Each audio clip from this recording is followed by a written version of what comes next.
Blah, blah, blah, blah, blah. Got to get over the hump. Welcome to this lesson on imaging the critical depths from the circadian rhythm.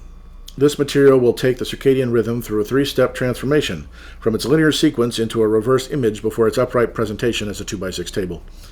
The first slide, parsing the circadian rhythm into the reverse image, demonstrates this transformation by reorganizing the traditional Chinese circadian rhythm into a thermodynamically scaled reverse image. The second slide is the upright limbic image itself, presented in the form of a 2x6 critical depths table. Slide 1, parsing the circadian rhythm into the reverse image.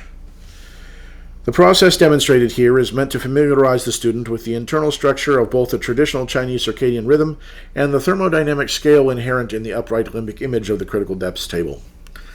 Starting with the circadian rhythm, the traditional sequence is first parsed by its coronal values, anteromedial meridians on the left, posterolateral meridians on the right.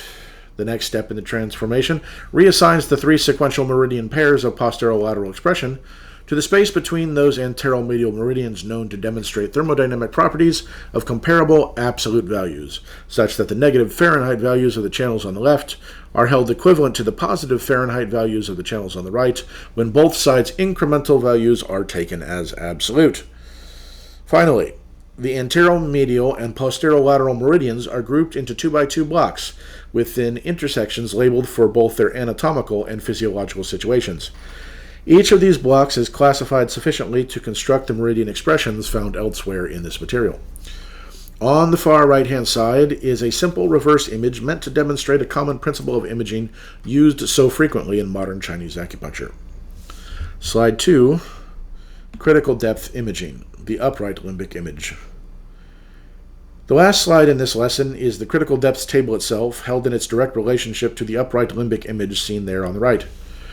The critical depths themselves are numbered from C1 to C6 on the left-hand side, with anteromedial meridians and posterolateral meridians listed along with their relative thermodynamic indications, representing deviations from a mean human temperature of 98.6 degrees Fahrenheit.